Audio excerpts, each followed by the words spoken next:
In the spring of 1811, a birth certificate filed in Siam's Meklong province recorded the arrival of 2 sons to a fishing family. What the document couldn't capture was the ribbon of flesh connecting Chang and Eng Bunker at the sternum, a bond that would endure for 63 years through marriage, fatherhood, and a medical mystery that physicians across 2 continents failed to explain. Before we dive into the story, if you're fascinated by historical mysteries that challenge everything we think we know about human biology and the boundaries of individual identity, click the like button and subscribe to the channel. Tell me where you're watching from and what time it is over there. It's always incredible seeing the different corners of the world this channel reaches. Now let's continue with the story. The birth occurred on May 11th, 1811, in a modest dwelling along the banks of the Meklong River, where the Bunker family made their living hauling nets through muddy waters. Nok, the mother, had endured a prolonged and agonizing labor that stretched through the humid night, attended by a midwife whose experience with difficult births offered little preparation for what emerged in those early morning hours. 2 infants, seemingly perfect in every way except for the band of tissue that joined them at the chest, their small bodies turning in concert as they drew their first breaths. The midwife's hands trembled as she severed the umbilical cords, plural and singular all at once. Local physicians were summoned from the provincial capital, men trained in traditional Siamese medicine who examined the infants with a mixture of clinical curiosity and superstitious dread. Their initial assessment, preserved in fragmentary medical records later translated by Western doctors, noted that the connecting tissue measured approximately 5 inches in length and appeared to contain shared blood vessels. The physicians could observe the synchronized rise and fall of the infant's breathing, yet each child cried independently, turned his head separately, and seemed to possess distinct temperaments, even in those first days of life. The father, Tai, a Chinese immigrant who had settled in Siam decades earlier, faced immediate pressure from village elders to abandon the twins in the wilderness, a practice not uncommon for children born with severe deformities. Religious authorities cited ancient texts about inauspicious births, warnings of bad fortune that such children supposedly carried. But Nok refused every entreaty, every veiled threat, every appeal to tradition and superstition. She named them Chang and Eng, meaning left and right, an acknowledgement of their permanent positioning relative to one another. As weeks became months, the twins defied every prediction of early death. They learned to coordinate their movements with remarkable precision, crawling in synchronization by their first year, walking together by their second.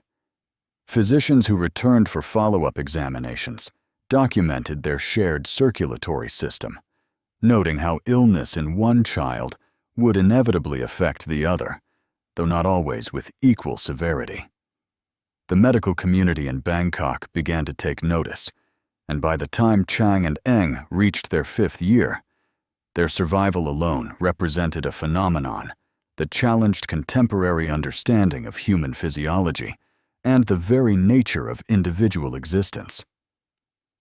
By 1829, Chang and Eng had transformed from village curiosities into skilled fishermen and traders working the Meklong River markets.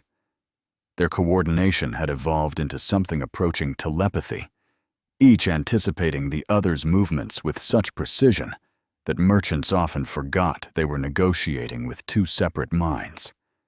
It was this very skill that caught the attention of Robert Hunter, a Scottish merchant whose trading vessel had anchored near the river delta that spring.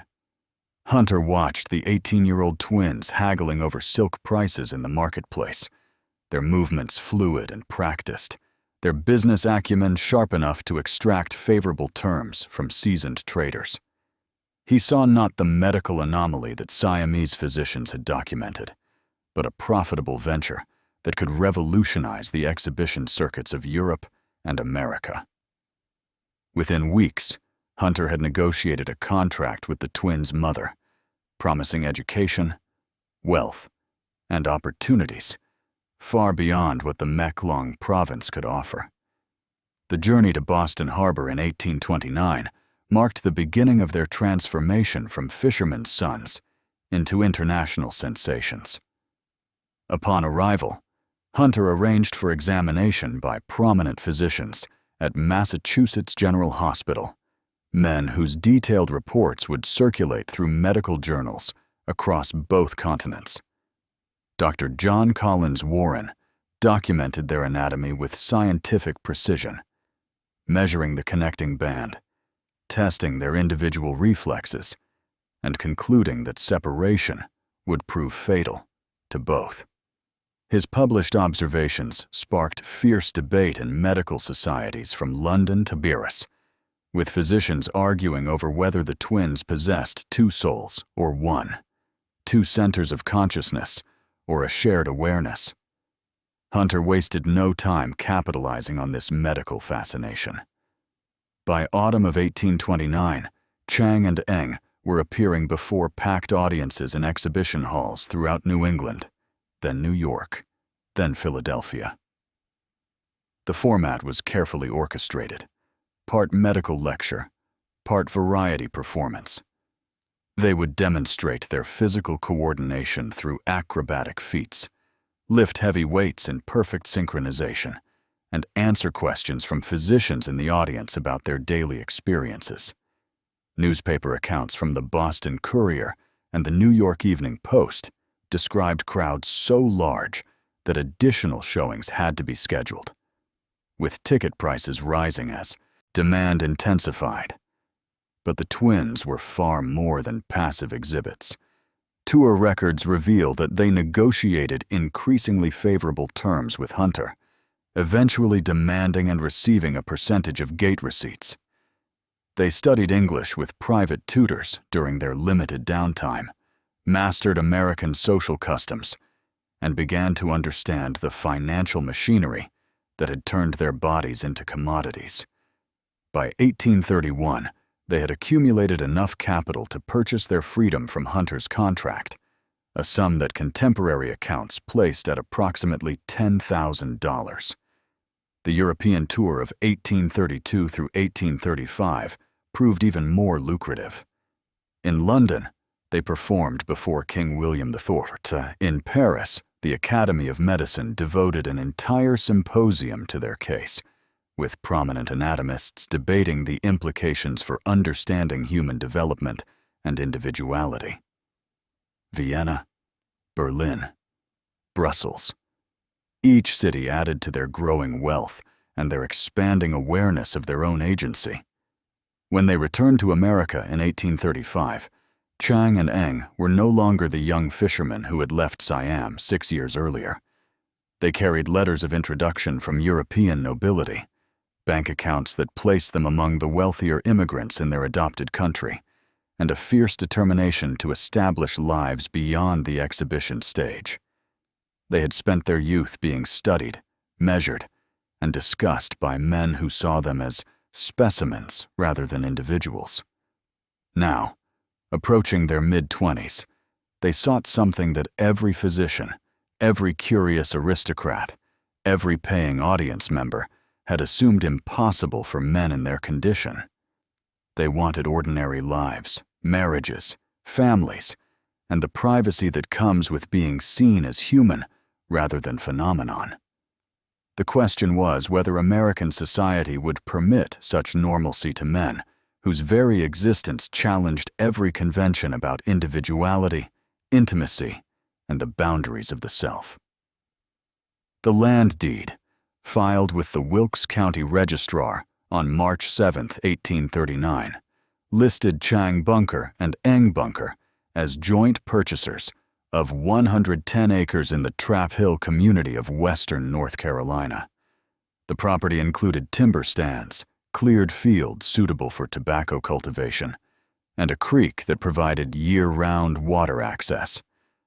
What made the transaction remarkable wasn't the acreage or the price, but that two men physically joined at the chest were claiming the same rights of property ownership that the law typically reserved for singular, independent citizens. Their choice of Wilkes County was strategic. The mountainous region attracted settlers seeking isolation from coastal scrutiny, men and women who valued self-reliance over social conformity. The twins had visited during their final exhibition tour and recognized terrain that reminded them of Siam's river valleys, places where a man's worth was measured by his labor rather than his appearance.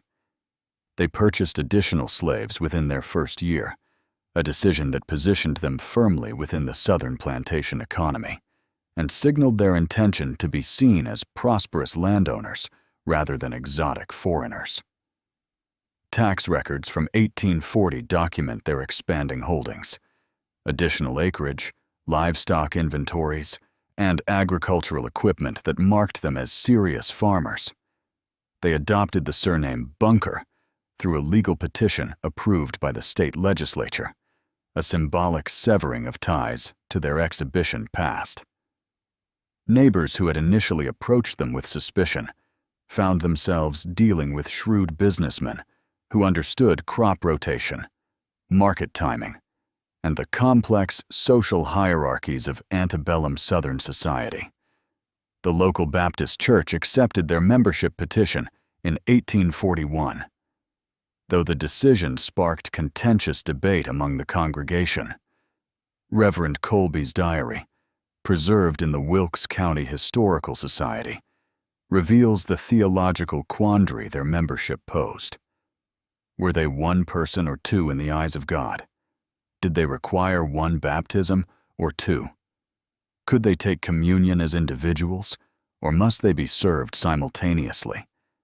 The congregation ultimately concluded that Chang and Eng possessed separate souls and granted them full membership with individual voting rights on church matters. This acceptance opened doors to wider social integration. They attended community gatherings, participated in barn raisings, and contributed to local charitable causes. Store ledgers from the Wilkesboro General Merchant show regular purchases of fine cloth, imported tea, and other goods associated with prosperous households. They were building not just wealth, but respectability, constructing an identity that transcended their physical uniqueness. Yet their participation in community life raised uncomfortable questions that neighbors whispered about but rarely voiced directly. When both men courted local women at church socials, as several accounts from 1842 indicate, the social mechanics became impossibly complex. Could one brother dance while the other sat? Could they court different women simultaneously? If one brother wished to leave a gathering and the other wanted to stay, whose preference would prevail? These questions intensified when townspeople noticed their particular attention to the Yates family. David Yates owned substantial property adjoining the Bunker farm, and his two daughters, Adelaide and Sarah, had reached marriageable age. Contemporary letters between Wilkes County residents reveal growing unease as the twins' intentions became clear. The community had accepted Chang and Eng as farmers, as church members, as neighbors who paid their debts and kept their property well maintained. But marriage represented an entirely different category of social integration, one that forced the community to confront questions about intimacy, propriety, and the nature of marital union that no one felt prepared to answer. By the spring of 1843, those questions could no longer be avoided. The twins had made their intentions known to the Yates family, and the entire county waited to see whether the boundaries of acceptable Southern society could stretch wide enough to accommodate what came next. Adelaide Yates was 21 years old when Chang first asked permission to call on her in the autumn of 1842. Her sister Sarah, 19, received Eng's identical request the same afternoon.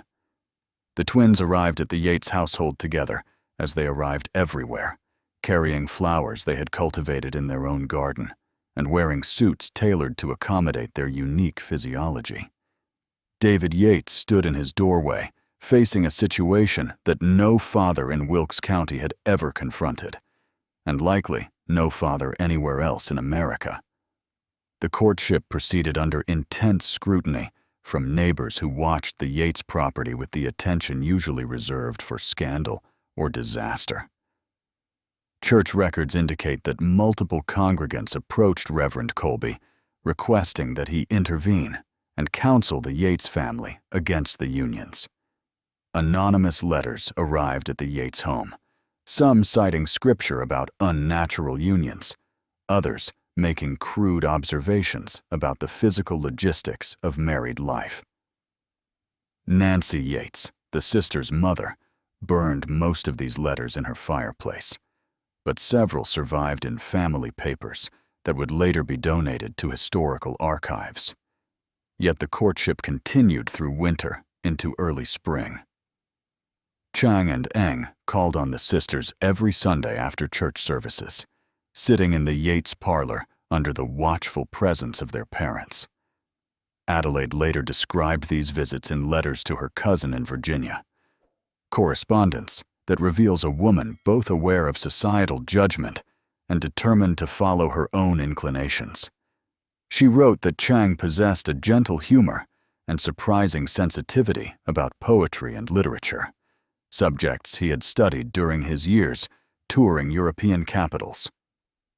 Sarah's letters, fewer but equally revealing, described Eng as more reserved but equally attentive, a man who listened carefully and spoke with consideration. What the sisters never addressed directly in their correspondence was the elephant that dominated every conversation in Wilkes County, the physical reality that courting one brother meant courting both. Every moment Adelaide spent with Chang occurred in Eng's presence. Every private word Sarah exchanged with Eng was simultaneously heard by Chang. The concept of individual courtship, the carefully choreographed dance of 19th century romantic ritual, became something else entirely when privacy proved impossible. David Yates struggled with this reality more openly than his daughters. His diary entries from February 1843 reveal a man torn between paternal protectiveness and respect for his daughter's autonomy. He noted the twins' financial stability, their property holdings, their standing in the community. He acknowledged their consistent courtesy and the genuine affection they showed his daughters. But he returned repeatedly to questions he could not answer. What would marriage mean for women whose husbands could never be separated? How would his daughters maintain the modesty and privacy that society demanded of respectable wives? The breaking point came in March, when the twins formally requested permission to marry. Yates initially refused, triggering a family crisis that neighbors reported hearing through the farmhouse windows. Adelaide and Sarah threatened to elope if their father would not consent. Nancy Yates reportedly told her husband that their daughters had made their choice and that his refusal would only drive them away without the protection of legal marriage. For 3 days, the Yates household remained shuttered, no one entering or leaving, while the family wrestled with a decision that would alter all their lives irrevocably. On March 28th, David Yates gave his consent. The announcement sent shockwaves through the community. Ministers debated whether they could legally or morally perform such ceremonies. County officials questioned whether marriage licenses could be issued. And across Wilkes County, families gathered around dinner tables to discuss what it would mean if these marriages actually took place, forcing everyone to confront questions about intimacy and individuality that polite society had always left unexamined. The marriage certificates filed at the Wilkes County Courthouse on April 13, 1843, represented legal documents unlike any previously recorded in North Carolina's history. two separate licenses, two distinct unions, yet impossible to perform independently. County Clerk James Greenwood later admitted in correspondence with the State Attorney General that he issued the licenses with significant uncertainty about their legal validity, but could find no statute explicitly forbidding the marriages. Finding an officiant proved nearly as difficult as obtaining the licenses. 3 ministers refused outright, citing concerns that ranged from theological to practical. Reverend Colby, who had baptized the twins 2 years earlier, agonized over the decision for a week before agreeing, convinced that refusing would drive the couples to seek a less reputable officiant, or no officiant at all. His private journals reveal his internal struggle. He believed Chang and Eng possessed individual souls, and therefore individual rights to marry. Yet he could not escape the reality that consummating these marriages would involve all 4 people simultaneously present, willing or not. The ceremony took place at the Yates home with only immediate family in attendance. Colby structured the service as 2 distinct marriages performed in sequence, having Chang and Adelaide exchange vows first, then Eng and Sarah. Several attendees later reported that the Reverend's hands shook as he pronounced the blessings, and that he spoke the words with unusual rapidity, as if speed might somehow simplify the impossible complexity of what he was sanctioning.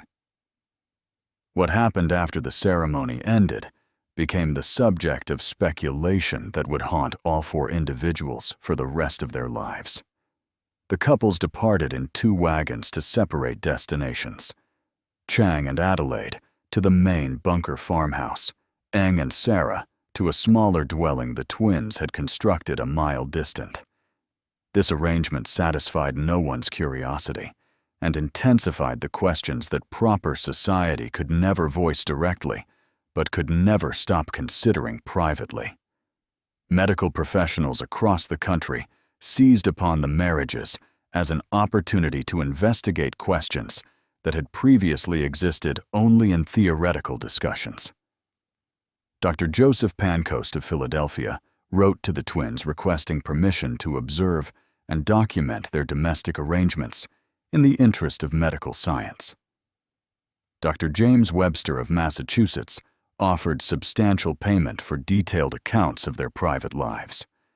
Both requests were ignored, but the fact that prominent physicians felt entitled to make such inquiries revealed how their marriages had transformed them once again into objects of scientific curiosity rather than private citizens. Legal scholars raised questions that county officials had no framework to address. If one twin committed a crime, could both be imprisoned? If one twin died, would the surviving spouse be considered married or widowed? Could Adelaide make decisions about medical treatment that would necessarily affect Eng, and vice versa with Sarah and Chang? The marriages had created a legal paradox that 19th century law had no mechanism to resolve. Neighbors reported seeing both couples at church services in the weeks following the wedding, sitting together in a single pew, the wives positioned on the outside with their husbands between them. The arrangement preserved a veneer of separate marriages, while acknowledging the physical reality that made true separation impossible. Within months, Adelaide's changing figure confirmed what the entire community had been wondering and dreading. She was pregnant. The questions that had surrounded the wedding now evolved into something far more disturbing. If Adelaide was carrying a child, which brother was the father? Could physicians even determine paternity when the fathers shared connected circulatory and nervous systems? And what did it mean for the nature of marriage, fidelity, and family when the boundaries between individuals had been permanently erased before conception ever occurred? By 1846, the strain of cohabitation had reached a breaking point that even the twins' legendary coordination could not overcome. Property records filed that autumn reveal the purchase and construction of a second substantial house, 3 miles from the original farmstead. This one built specifically for Eng and Sarah. The arrangement they established was documented in a private agreement witnessed by David Yates. 3 days in one household, then 3 days in the other, alternating without exception, regardless of weather, illness, or personal preference. The system was both ingenious and profoundly inadequate. During Chang's 3 days, he acted as master of his household, making decisions about farm operations, disciplining his growing family, and enjoying what passed for privacy with Adelaide. Eng became a silent presence, participating in household activities, but deferring to his brother's authority. Then they would travel to Eng's property, and the roles reversed completely. Sarah took charge of her domain, while Adelaide became the guest who could never leave. Neighbors observed this arrangement with fascination and horror. Martha Dillard, whose farm bordered both properties, recorded in her diary that she once encountered the twins walking the road between houses during a thunderstorm, neither willing to postpone the scheduled transition despite conditions that kept other families indoors. The rigid adherence to the 3-day rotation suggested something beyond mere domestic convenience. It represented the only mechanism by which 4 people trapped in an impossible situation could maintain even the illusion of separate marriages. Yet the illusion was transparently thin. When Adelaide nursed her infant daughter during Chang's 3 days, Eng sat beside his brother, unable to look away, unable to grant privacy that their connected bodies made impossible. When Sarah prepared meals in her kitchen, Chang stood at the workspace, whether his presence was wanted or not. The wives developed elaborate systems of subtle communication, unspoken agreements about when to speak and when to maintain silence, creating a domestic choreography as complex as any the twins had performed on exhibition stages. The psychological toll manifested in ways both couples struggled to articulate. Letters between Adelaide and her cousin reveal a woman who loved her husband but felt constantly observed, constantly aware that intimate moments were never truly intimate. She described lying awake at night, knowing that Eng was equally awake beside Chang, that 4 people occupied every moment that should have belonged to 2. Sarah's correspondence was more guarded, but her sister's letters reference periods when Sarah would not speak for entire days, retreating into silence as her only available form of privacy. The twins themselves began showing signs of friction that years of physical connection had never produced. Servants reported arguments between them that would previously have been unthinkable, disputes over when to plant tobacco, which livestock to purchase, how to discipline children. These disagreements often fell along household lines, with each brother defending his wife's position against the other. The perfect synchronization they had developed as children was fragmenting under the weight of maintaining 2 arrays in one body. Financial records from this period reveal another source of tension. The households maintained separate accounts, with each brother controlling his own property and income. This created situations where one household might be prosperous while the other faced difficulties. Yet the twins' shared labor complicated any clear division of who had earned what. Disputes over money, previously handled with the same coordination they brought to physical tasks, now required formal agreements and witnessed contracts. The 3-day rotation continued without interruption, but it had become a prison disguised as a solution, a schedule that 4 people followed, because the alternative was admitting that their marriages existed in a space where conventional notions of partnership, privacy, and individual autonomy had no meaning whatsoever. Adelaide gave birth to her first child, Josephine Virginia, on February 10, 1844, attended by a local midwife who had delivered dozens of babies in Wilkes County, but never under such scrutinizing circumstances. The birth was unremarkable in every medical respect except one. The child was demonstrably healthy and normal, possessing no physical abnormalities that might have resulted from her father's unusual condition. Within 18 months, Sarah delivered her first child, a son named Christopher Wren.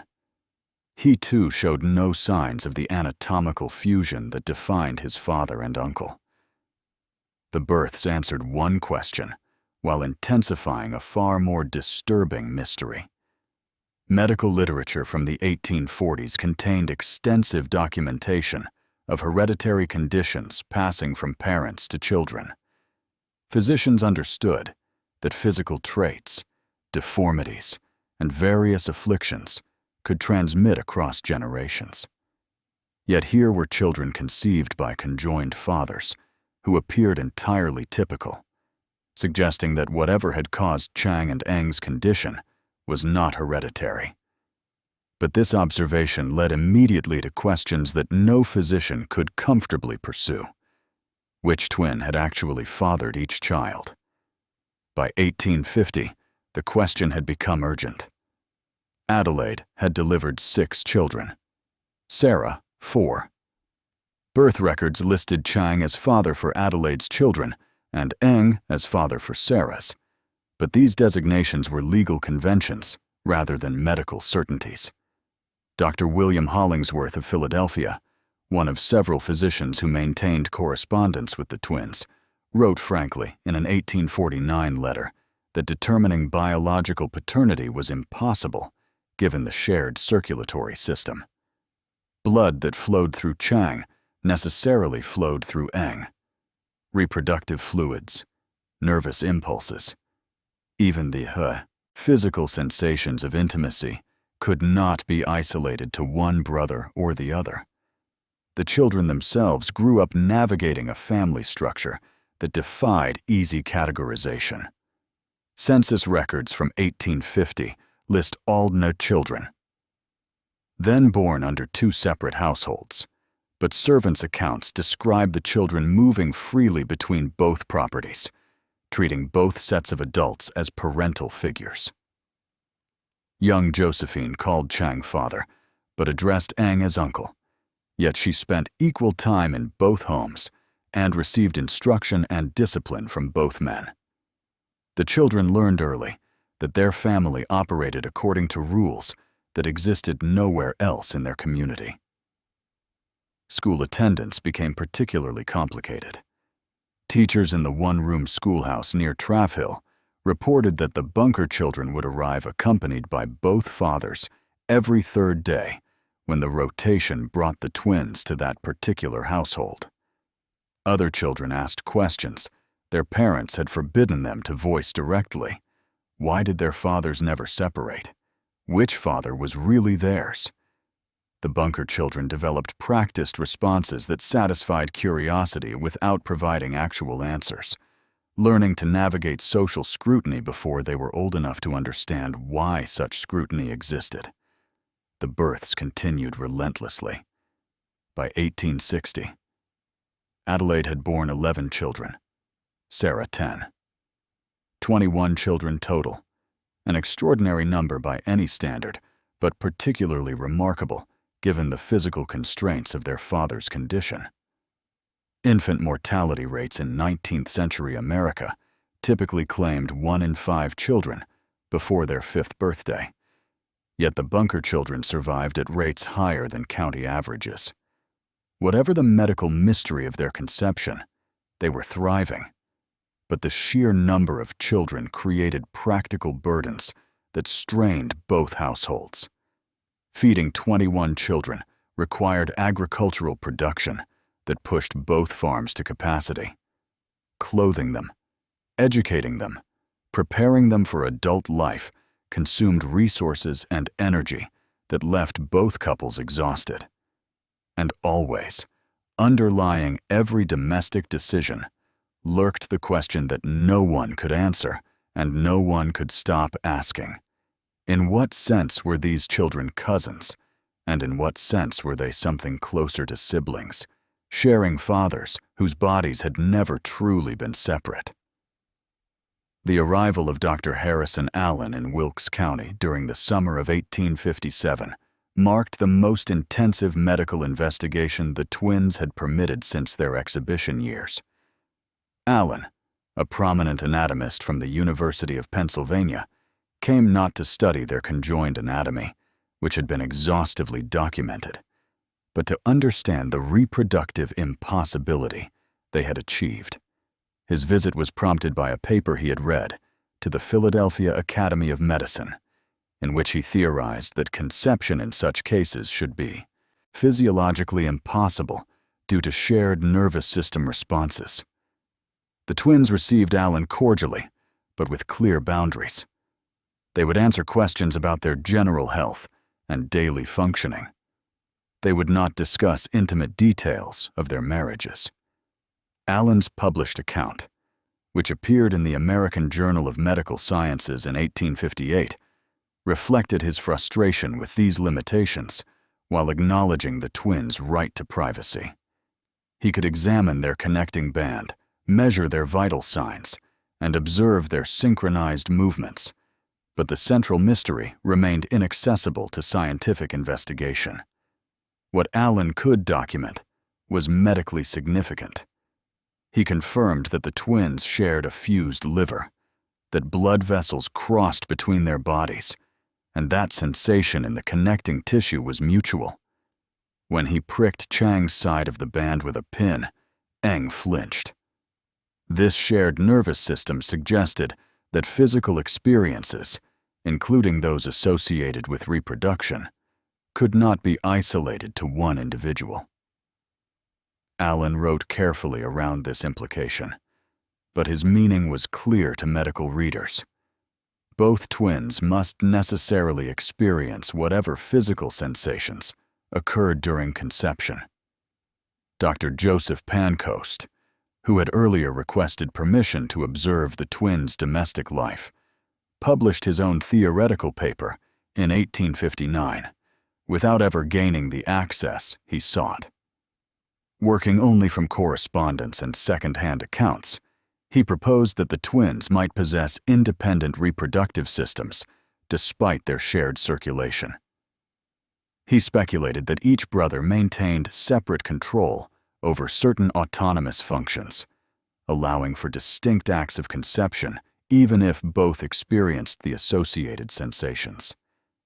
The theory was elegant but unverifiable, and Pancoast acknowledged that proving it would require examinations the twins would never consent to. European physicians entered the debate through medical journals.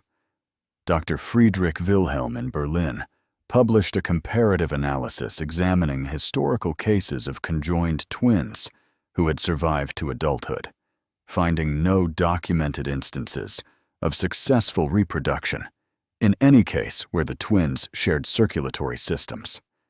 Chang and Eng, he concluded, represented either a unique physiological adaptation or a phenomenon that existing medical knowledge could not adequately explain. His paper generated responses from physicians across the continent, each offering theories that ranged from plausible to wildly speculative. The medical community's obsession with the question revealed deeper anxieties about reproduction, consciousness, and individual identity. If both twins experienced conception, did that make them both biological fathers, regardless of which produced the reproductive material? Did consciousness during the act constitute a form of participation that transcended mere physical presence? These questions had implications beyond the bunker case, touching on philosophical debates about the nature of selfhood and the boundaries between separate individuals. Chang and Eng responded to this medical scrutiny with increasing hostility. Letters from this period show them refusing most requests for examination and declining to participate in medical conferences where their case was discussed. They had spent their youth as exhibition specimens, and their marriages were meant to establish them as private citizens, beyond scientific inquiry. The fact that physicians continued treating them as research subjects rather than autonomous individuals with rights to privacy represented a violation they deeply resented. Yet the questions persisted because the evidence was irrefutable. 21 healthy children whose very existence challenged fundamental assumptions about human reproduction. Medical science could document the mystery, but could not solve it, leaving physicians to acknowledge, however reluctantly, that some aspects of human biology remained beyond their understanding. The census of 1860 recorded the Bunker households as among the most prosperous in Wilkes County, with combined property valuations exceeding $30,000 and agricultural production that placed them in the top percentile of regional farmers. But the numerical data captured nothing of the daily complexity required to maintain 2 families, 2 farms, and some semblance of normal domestic life while physically joined at the chest. The logistics alone would have challenged any family, but the Bunkers navigated additional layers of social and psychological complexity that no amount of wealth could simplify. Morning routines in whichever household currently hosted the twins required elaborate choreography. Children learned to wait their turn for their father's attention, understanding that both men needed to hear school lessons, inspect chores, and settle disputes, even though only one was technically the parent. Catherine Bunker, Adelaide's 4th daughter, later recalled in an interview conducted during the 1890s that she never quite understood which decisions required her father Chang's approval and which needed both men to agree.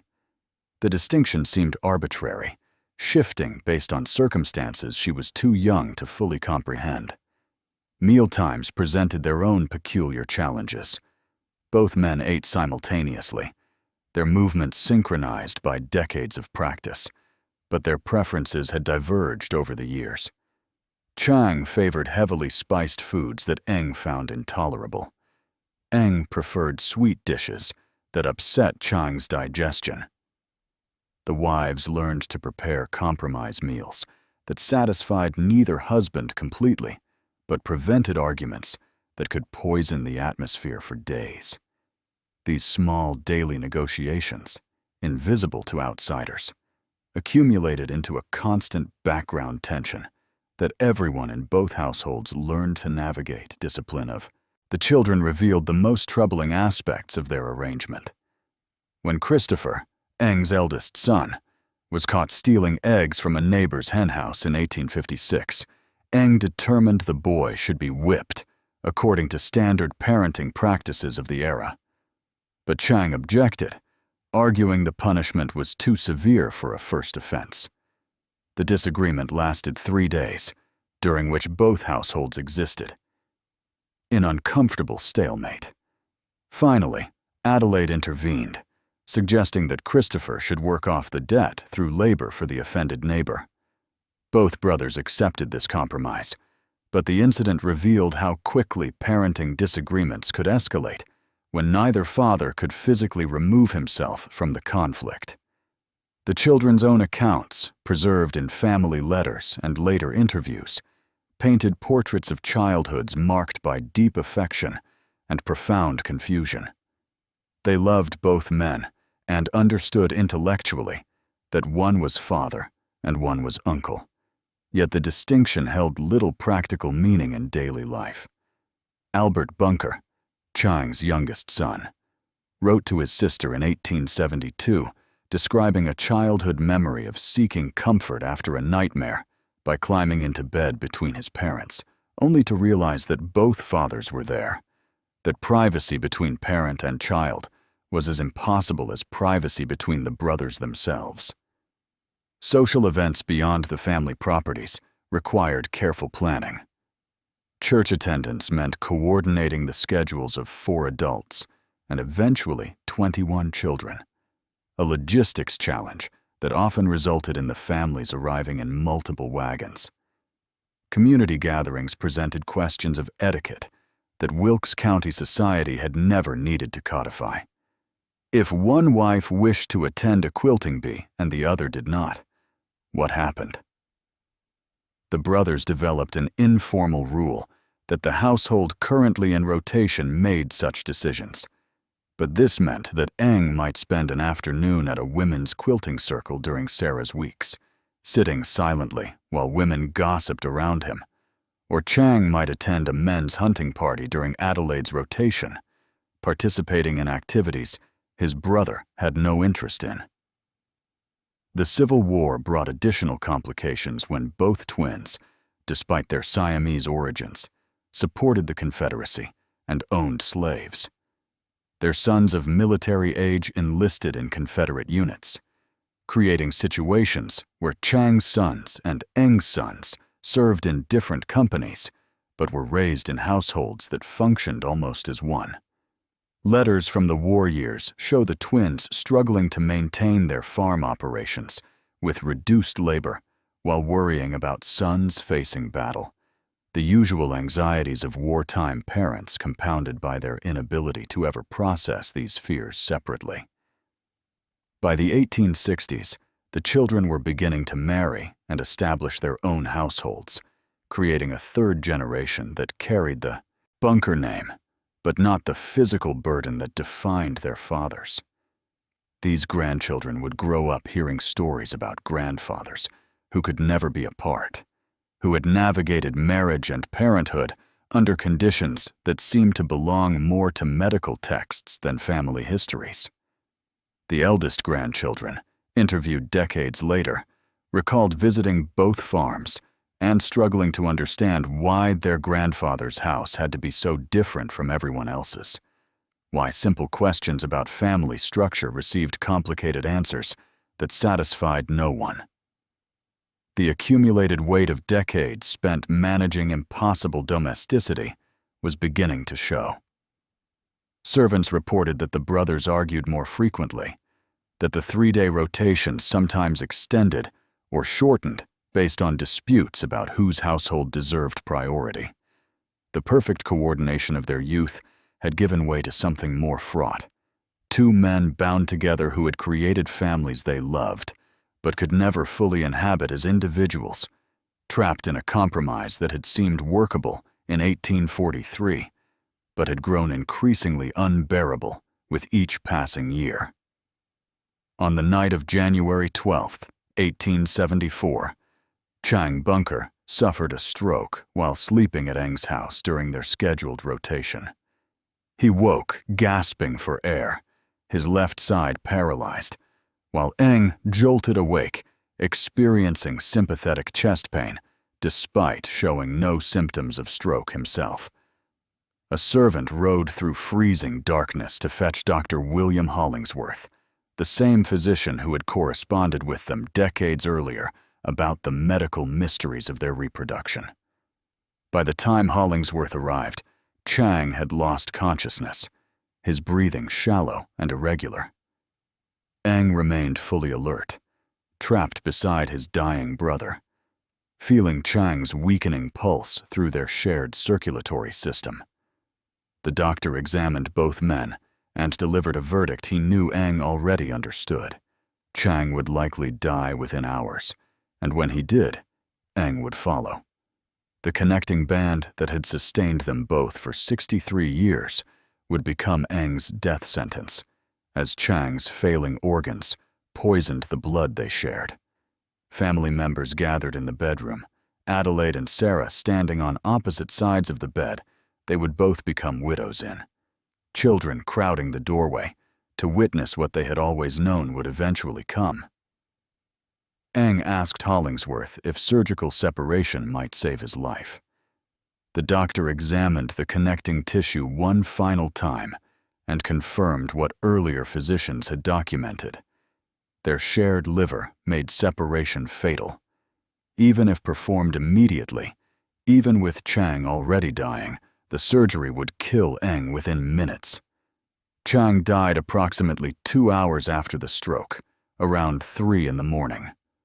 Eng felt his brother's final breath, the sudden stillness in the body he had been connected to since before birth. For several minutes, Eng remained conscious and aware, asking family members to position Chang's body more comfortably, remarking that he felt strange, but not in pain. Then he complained of tightness in his chest and difficulty breathing. Within 90 minutes of Chang's death, Eng lost consciousness. He died at 4:30 without regaining awareness, his body shutting down as their shared blood system collapsed. Dr. Hollingsworth performed a preliminary examination before the bodies were moved, documenting that Eng showed no signs of stroke or other acute illness. His death appeared to result entirely from the physiological impossibility of continuing to live while connected to a corpse. The shared liver, the intertwined blood vessels, the fused tissue that had sustained both lives became the mechanism of Eng's death once Chang's heart stopped pumping.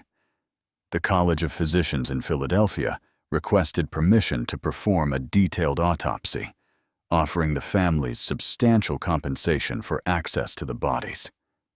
After considerable debate, and over the objections of several children who wanted their fathers buried immediately, Adelaide and Sarah agreed, persuaded by Hollingsworth's argument that the autopsy might finally answer questions that had haunted medical science for half a century.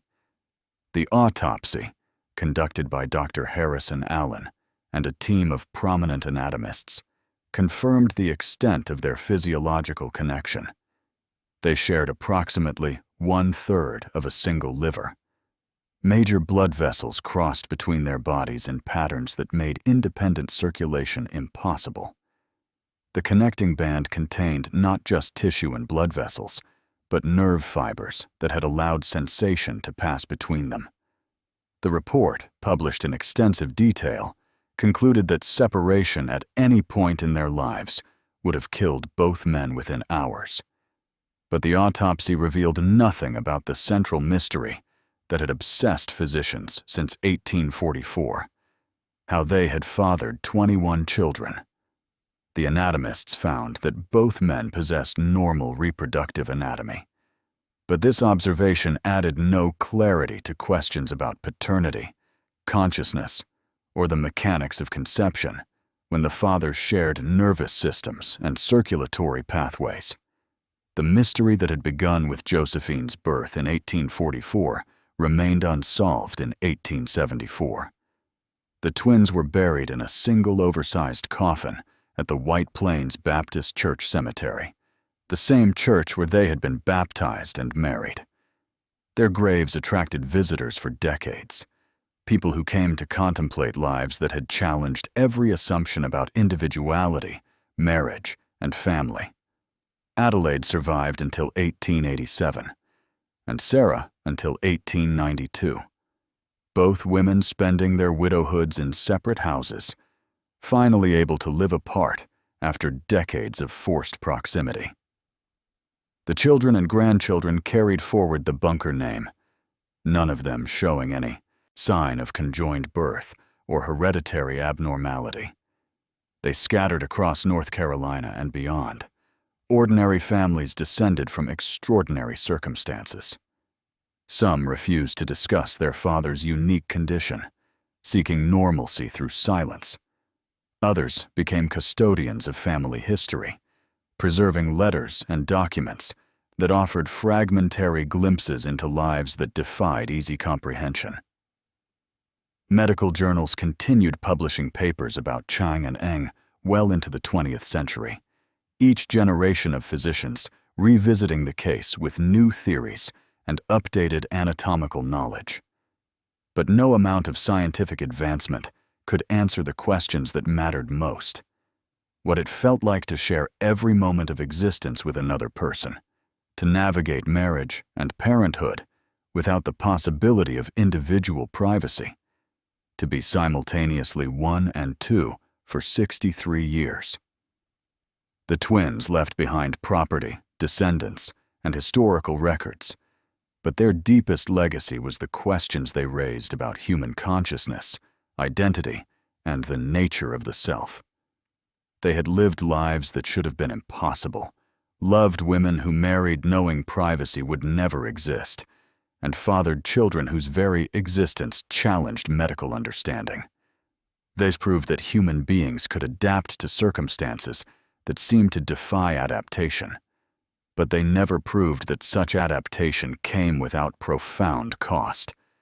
If you've been captivated by this haunting true story that challenges everything we think we know about identity, family, and the boundaries of human experience, click the like button and subscribe to our channel.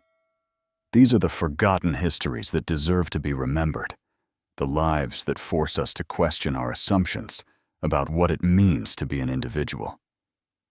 Join us as we continue uncovering the mysteries that history tried to bury.